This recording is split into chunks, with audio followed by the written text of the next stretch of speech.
میں سوال کرتا ہوں کاکڑ صاحب سے کہ ہمت ہے ان کی کہ جاگیرداروں پہ ٹیکس لگائیں؟ پیٹرول کی قیمت کس نے بڑھائی ہے؟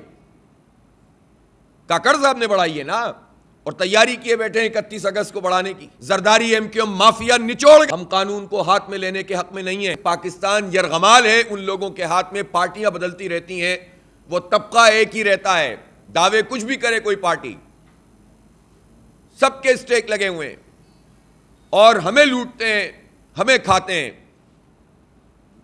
اور یہ براہ راست عوام کے اوپر اپنی کرپشن، اپنی کک بیکس، اپنی نااہلی، اس کا بوجھ عوام پہ ڈالتے ہیں، اور پھر یہ کہتے ہیں کہ ہم یہ نہ کریں تو کہاں جائیں؟ آئی ایم ایف سے ہمارا معاہدہ ہے۔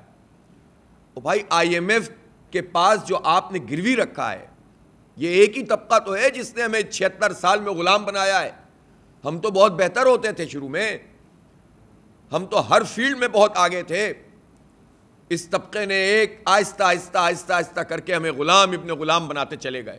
آج 77,000 ارب روپے کا مقروض پاکستان ہو گیا۔ یہ کس کی حکومت رہی ہے؟ یہ انہی لوگوں کی حکومت رہی ہے جو اس نگراں سیٹ اپ میں بھی ایک بڑی تعداد میں موجود ہوں گے، جو اس لیے پچھلے سیٹ اپ میں بھی موجود ہوتے ہیں، اس سے پچھلے سیٹ اپ میں، اس سے پچھلے سیٹ اپ میں۔ فوجی عامر کی حکومت ہو یا نام نہاد جمہوری لوگوں کی حکومت، یہ طبقہ وہیں کا وہیں کھڑا رہتا ہے۔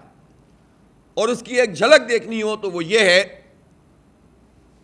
کہ جب اسحاق ڈار صاحب سے پوچھا گیا کہ کیا آپ زراعت کے شعبے پر ٹیکس لگا رہے ہیں، تو انہوں نے کہا کہ نہیں، میں بہت واضح اعلان کرنا چاہتا ہوں کہ ہم کوئی ٹیکس نہیں لگا رہے۔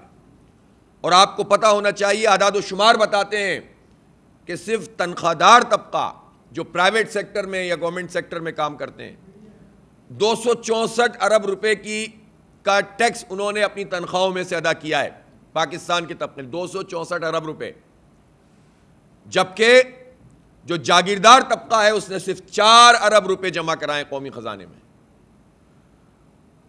اور آپ کو پتا ہے کہ جو زرعی زمین ہے، 40% زرعی زمین پاکستان کی تقریباً سمجھ لیں آدھی، وہ صرف 4% لوگوں کے پاس ہے۔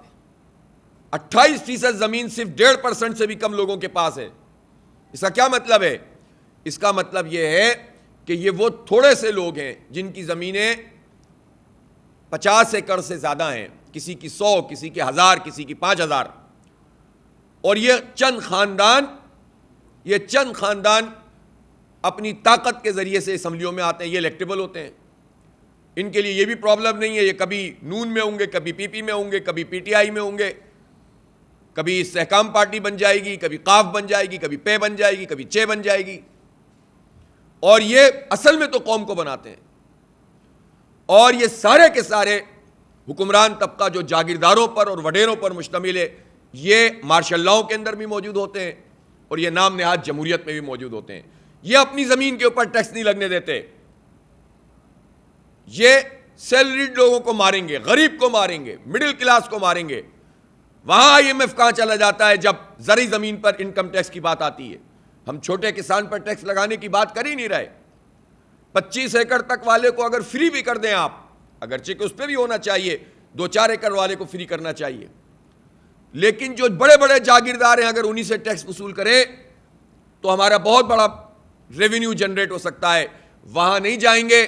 میں سوال کرتا ہوں کاکڑ صاحب سے کہ ہمت ہے ان کی کہ جاگیرداروں پہ ٹیکس لگائیں؟ جب ان سے یہ بات کرو تو کہتے ہیں میرا اختیار نہیں ہے۔ ٹیکس لگانے کا اختیار ہے، ٹیکس ہٹانے کا نہیں ہے۔ پیٹرول کی قیمت کس نے بڑھائی ہے؟ کاکڑ صاحب نے بڑھائی ہے نا، اور تیاری کیے بیٹھے ہیں 31 اگست کو بڑھانے کی۔ تو اس لیے یہ اختیارات جو قانون سازی کر کے پی ڈی ایم کی گورنمنٹ نے نگراں حکومت کو منتقل کیے تھے، اس کے تحت یہ کمی بھی کر سکتے ہیں، جاگیرداروں پہ ٹیکس لگائیں۔ اور یہ جو آئی پی پیز کے معاہدے ہیں، کہتے ہیں کہ اگر ہم نے معاہدوں کو چھیڑا تو انٹرنیشنل یہ آربیٹریٹر کے پاس چلے جائیں گے۔ جھوٹ بات ہے یہ۔ جو ہمارے لوکل لوگ ہیں جن سے معاہدے ہیں، کیا معاہدہ ہے؟ قوم کے سامنے لاؤ، بتاؤ کہ یہ جو گل احمد انرجی والا پلانٹ چل رہا ہے، کیا یہ ایز پر ایگریمنٹ چل رہا ہے؟ کیا یہ پلانٹ کفایت کرتا ہے آج کے دور کی؟ سڑے ہوئے گلے ہوئے پلانٹ ٹپال والوں کے اور یہ گل احمد والوں کے اور نشاط والوں کے، ان کے چل رہے ہیں، اور ان کے پیسے میں اور آپ ادا کر رہے ہیں، پاکستان کے لوگ ادا کر رہے ہیں۔ خودکشیاں کر رہے ہیں لوگ. کہاں جائیں؟ احتجاج کریں تو تکلیف ہوتی ہے اس طبقے کو. 1 مہینہ بل ادا نہیں کریں تو بجلی کاٹنے کے لیے آ جاتے ہیں, اور وائٹ کالر کرمنل خاص طور پر بیٹھے ہوئے ہیں یہاں کے الیکٹرک میں. میں بہت واضح بات کہنا چاہتا ہوں کہ اس وقت کے الیکٹرک کے جو لوگ ہم پر مسلط ہیں وہ کارپوریٹ سیکٹر کا پر دھبا ہیں, کرمنل ہیں. وہ جعلی بل بناتے ہیں, تیز میٹر چلاتے ہیں, غلط بل بھیجتے ہیں اور خلاف ورزی کرتے ہیں عدالت کی, توہین عدالت کے مرتکب ہیں. ان کو کوئی نہیں پکڑے گا چونکہ وہ بہت سوٹڈ بوٹڈ ہیں قوم کو بے وقوف بنانے کے لیے. وہ بہت لاکھوں نہیں کروڑوں میں جن کے بینیفٹ سے ماہانہ وہ بیٹھ کر کہتے ہیں کہ عملے کے ساتھ یہ کیوں ہوا, اس عملے کو بھیج کیوں رہے ہو تم, کس قانون کے تحت بھیجتے ہو بجلی کاٹنے کے لیے اگر کسی نے 2 دن بل جمع نہیں کرایا. تمہارے ساتھ تمہیں اندر نہ کیا جائے کہ تم نادہندہ ہو قومی خزانے کے, تمہیں اندر نہ کیا جائے کہ تم نے 662 ارب روپے کھائے ہوئے این ٹی ڈی سی کے, یہ سرکولر ڈیٹ بڑھائے چلے جا رہے ہو. 177 ارب روپے سوئی سودن گیس کے بغیر معاہدے کے تمہیں گیس مل رہی ہے. چونکہ حکومت کے الیکٹرک نیپرا کا شیطانی اتحاد ہے, ہر پارٹی ان کو سپورٹ کرتی ہے, ہر پارٹی ان کو کہ الیکٹرک کے ساتھ مل کر عوام پر بوجھ ڈالتی ہے. بتائیں یہ ساری کی ساری پارٹیاں جو پی ڈی ایم میں شامل تھی, بتائیں ایم کیو ایم جو ہنستے تصویریں کھنچوا کر آتے ہیں کہ ہم نے کراچی کا مسئلہ حل کر دیا, کہ الیکٹرک سے بڑی اچھی ملاقات ہو گئی, بڑی تجاویز دی ہم نے. کھمبوں کی قیمت کے برابر ایم کیو ایم نے بیچا تھا 2005 میں مشرف کے دور میں, کھمبوں کی قیمت. ان کی مرضی سے پتہ نہیں ہلتا تھا, جو چاہتے تھے کرتے تھے شہر میں, اور یہ ہمارا ادارہ بیچ دیا. اور پھر اس کے بعد 2009 میں دوبارہ بیچ دیا. اس وقت بھی حکومت میں شامل تھے جب زرداری نے دوسری پارٹی کو ابراج کیپٹل کو یہ منتقل کیا تھا, اور 50 ارب روپے اس وقت کے قومی خزانے سے ادا کیے تھے. Zardari M Q M mafia نچوڑ گئی ہے کراچی کو, تباہ کر دیا اس نے. مل کر ہمیشہ کھاتے ہیں اور احتجاج کرنے بھی کہہ رہے ہیں. ہم سوچ رہے ہیں کہ ہم احتجاج بھی کریں. پھر اس کے بعد ان کے ریکوری افسر جو ان کے ہوتے تھے نا, کون سے عسکری ونگ, ان کو ٹاسک دیا گیا کہ لوگوں سے پیسے وصول کرو. کرتے رہے یہ سب 2 نمبریاں اس شہر کے ساتھ. اور آج صورتحال یہ ہے کہ یہ مافیا ہم سے کہتی ہے کہ ہم بجلی کاٹ دیں گے. مجھے یہ بتائیں, سی او صاحب بتائیں, کمپنی کے مالک بتائیں, سی ایم بتائیں, یہ ساری پارٹیاں بتائیں جو کہ الیکٹرک کی سپورٹر ہیں, Peoples Party, Noon League, M Q M, J U I, جتنی پارٹیاں حکومتی پارٹیاں ہیں, پی ٹی آئی بھی انہی کے ساتھ تھی, کچھ نہیں کہتی تھی ان کو. اور یہ سب پارٹیاں مل کر بتائیں کہ کس قانون کے تحت آپ کسی آبادی کی بجلی کاٹ سکتے ہیں اس بنیاد پہ کہ چند لوگ بل نہیں دے رہے, جبکہ عدالت نے منع کیا ہوا ہے. نیپرا جیسا بھی ہے, اس کے بھی فیصلہ یہی موجود ہے. تو جب آپ خود قانون ہاتھ میں لے رہے ہیں, آپ خلاف ورزی کر رہے ہیں, تو پھر آپ کیسے کہتے ہیں کہ ہمارا عملہ جائے تو اس کے ساتھ کوئی سلوک نہ کیا جائے؟ ہم قانون کو ہاتھ میں لینے کے حق میں نہیں ہیں.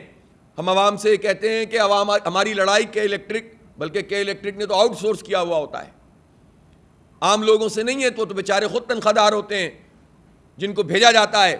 لیکن اب یہ حکومت کی ذمہ داری ہے کہ وہ کے الیکٹرک کو پابند کرے کہ ان دنوں میں ان کا کوئی آدمی نہیں آنا چاہیے محلوں میں یا مارکیٹوں میں بجلی کاٹنے کے لیے, کیونکہ حالات بگڑتے ہیں تو اس کا یہ فائدہ اٹھاتے ہیں. یہ مافیاز ہمیشہ عوام کو عملے کے ساتھ لڑا کر, یہ کرمنل, وائٹ کالر کرمنل جو بیٹھے ہوئے ہیں اوپر, یہ فائدہ اٹھاتے ہیں اور دھمکیاں دیتے ہیں کراچی کے لوگوں کو. ان کا کیا اسٹیک ہے اس شہر کراچی میں؟ تو بھاگ جائیں گے. کرو ان کا فارنزک آڈٹ تو نچوڑ لو, پتہ چل جائے گا جتنے سی اوز رہے اور ایم ڈی رہے. جو ایم ڈی صحیح تھے انہوں نے نشاندہی کی. دیکھیں آپ اکرام سہگل کی رپورٹ, پوچھیں ان سے کیا کیا دھندے ہوتے رہے اس کے الیکٹرک میں. بعد میں تو تابش گوہر جیسے بندے نے بھی کچھ چیزیں بتا دیں, حالانکہ شریک جرم وہ بھی رہے. تو آپ بتائیں نا کہ ہمارے ساتھ کیا ہو رہا ہے. اور اب تو پورے پاکستان کی آنکھیں کھل گئی. ہم چلا رہے تھے اتنے عرصے سے, پورے پاکستان کے لوگ, اور چونکہ پولیٹیکل پارٹیوں کی ذمہ داری ہوتی ہے کہ ان مسئلوں کو اٹھائیں, کسی نے بجلی کے اس مسئلے پر توجہ نہیں دی. اب یہ ہوا ہے کہ اب پورے پاکستان کی آنکھیں کھلی ہیں, لوگوں کو پتہ چلا ہے ہمارے ساتھ کیا زیادتی ہو رہی ہے. اس لیے ہمیں کسی بھی صورت میں یہ جو بجلی کی قیمتیں ہیں یہ ہمیں قابل قبول نہیں ہے, اس کو کم کیا جائے.